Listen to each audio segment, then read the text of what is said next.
Assalamualaikum warahmatullahi wabarakatuh. Kami dari kelompok pembelajaran terpadu akan mempresentasikan materi tentang pembelajaran terpadu di sekolah dasar yang beranggotakan Ainun Dalilah dengan nomor NPM 0371180006 dan ada Afwa Fadlila Hildayanti dengan nomor NPM 0371180818. Ada Della Medina Fortuna dengan nomor NPM 0371180022. Dan yang terakhir ada Amalina Sabila Putri dengan nomor NPM 0371180029. Materi yang pertama akan disampaikan oleh Amalina Sabila Putri. Kepada Amalina, saya persilahkan. Baik, materi pertama ada pengertian pembelajaran terpadu.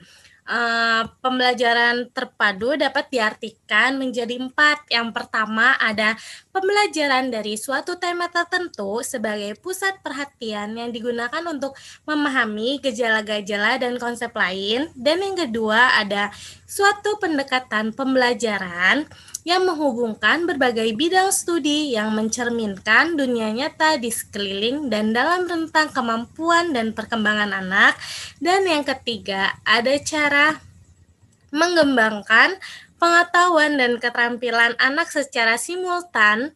Dan yang terakhir ada menggabungkan sebuah konsep dalam beberapa bidang studi yang berbeda dengan harapan anak akan belajar dengan lebih baik.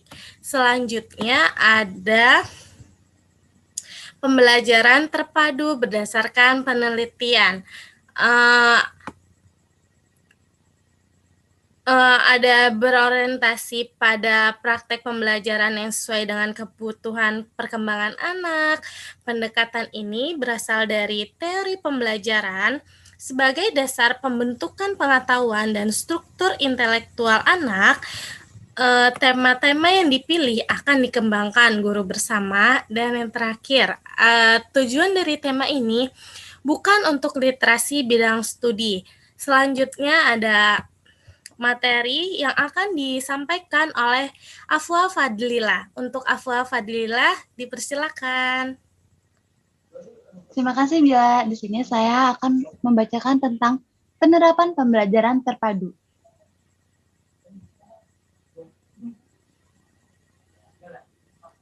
Pembelajaran terpadu atau integrated learning tidak menghadirkan berbagai mata pelajaran terkotak-kotak, tetapi berbagai mata pelajaran dikaitkan dengan topik yang relevan dengan core country, menurut Connie R. Semiawan nomor 74. Contohnya seperti kekurangan gizi, maka dikaitkan dengan ilmu pengetahuan alam atau biologi, kesehatan, dan komunikasi. Dengan suasana tersebut, diharapkan anak sejak dini sudah terbiasa terlatih mengkaitkan informasi yang satu dengan yang lain. Selanjutnya ada hal yang diperlukan untuk melaksanakan pembelajaran terpadu di sekolah dasar. Yang pertama, ada kejelian guru dalam pengaitan konseptual antar bidang studi. Yang kedua, ada penguasaan material dan metodologi terhadap bidang-bidang studi yang dikaitkan.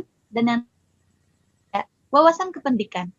Selanjutnya, materi akan disampaikan oleh Saudari Della Medina Fortuna. Pada Della, saya persilahkan. Terima kasih. Yang selanjutnya, ada strategi pembelajaran terpadu.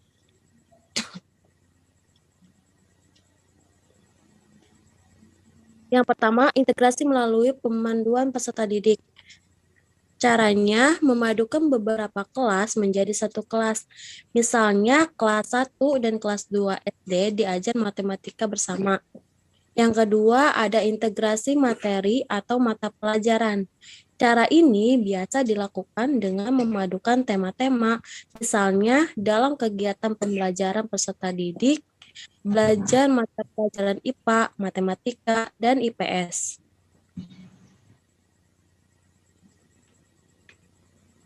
Yang selanjutnya ada kriteria yang dikembangkan dalam pemilihan tema. Yang pertama, ada minat peserta didik. Contohnya, dalam kegiatan hari libur sangat menyenangkan bagi siswa, banyak kegiatan yang bisa dilakukan pada hari libur. Mulai dari membaca buku, bermain bola, dan lain sebagainya. Dari pengalaman yang banyak variasinya, inilah maka tema hari libur dapat dikembangkan di dalam berbagai mata pelajaran. Yang kedua, Hari Besar Nasional. Peristiwa bersejarah seperti Hari Proklamasi Kemerdekaan dapat menarik minat siswa. Pengalaman yang diperoleh siswa saat mengikuti atau mengamati kegiatan Hari Besar Nasional dapat dikembangkan dalam proses belajar mengajar di kelas. Yang ketiga, ada kurikulum sekolah. Pada dasarnya, pembelajaran terpadu mengacu pada kurikulum yang sudah ada. Contohnya, pokok bahasan air dalam mata pelajaran IPA untuk kelas 4, pokok bahasan air dalam diangkat menjadi tema yang menarik.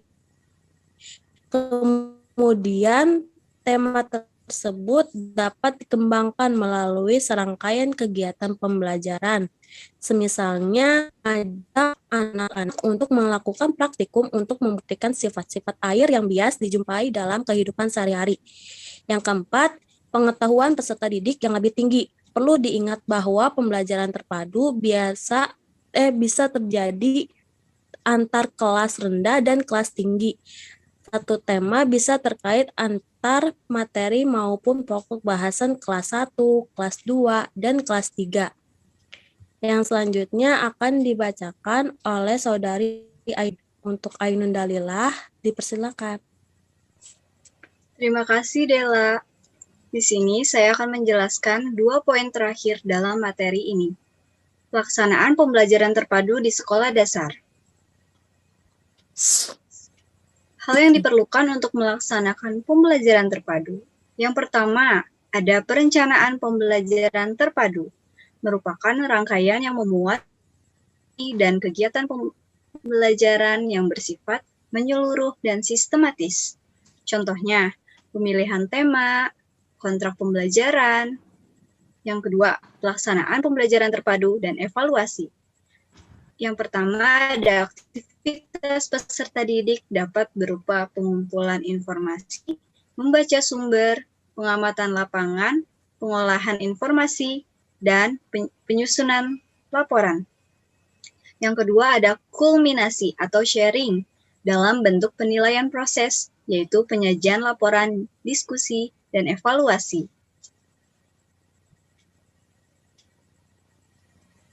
Yang terakhir, ada kesimpulan dari materi pada pertemuan hari ini.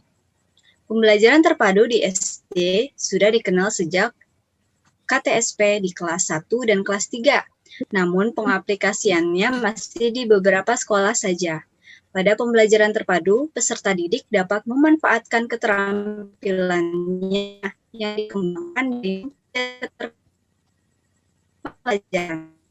Pembelajaran terpadu membantu peserta didik dalam memecahkan masalah dan berpikir kritis untuk dapat dikembangkan melalui keterampilan dalam situasi nyata atau praktik.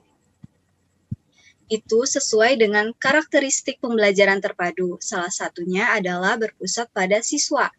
Pembelajaran terpadu di sekolah dasar merupakan pengkaitan dari beberapa mata pelajaran menjadi satu tema.